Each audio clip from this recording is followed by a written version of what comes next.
Another technique I want to talk about, this probably has a name, this technique, I don't know it. Once you've base coated, you're going to go on to painting different colors. Like this piece is blue, this bit here is red, the armor is gold and whatever.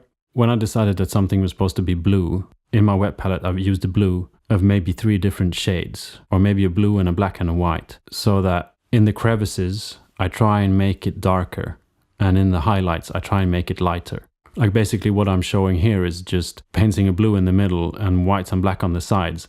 And then when you mix them up, you go from a dark blue to a light blue. And I've been using that not well, but as much as I can, just to add depth to my model. So my example here is like the red pinkish skirt. Can I call it a skirt or a cape? So basically I have a red and then I have a pink.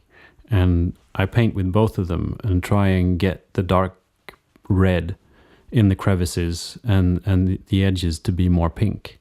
I mean, you can see on the skirt or cape or whatever it is, it comes more alive. Like it's darker in the crevices, it's lighter in the edges. And I've used it on all the colors. I've used it on the blue, where I used 3 different shades of blue. On the metal, I actually did the same thing. Like I mixed some black into the gold, where I wanted to be darker under the arms and things like that, and used some silver on the highlights. I used it even more excessively on the night haunts. If we look at this dead rat, ghost guy, dude, girl, the sort of ghostly smoke, the blue stuff, is actually going from sort of black to blue to white. Afterwards it's washed. We'll talk about washes later.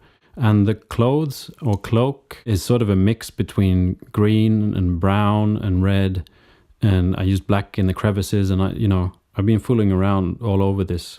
And especially with combination of that base paint, where some bits are lighter, just by thinning out the color, like you can see on the head here, it sort of looks a lot more like the light is coming from above, and that's just me using a lighter color there, and then blending them with darker colors further on down. So in the end, I like it because it's a fun way of painting. And it just makes them come more alive than they would have if I would just have used like one color for the small bits of clothing and one color for that and one color for that.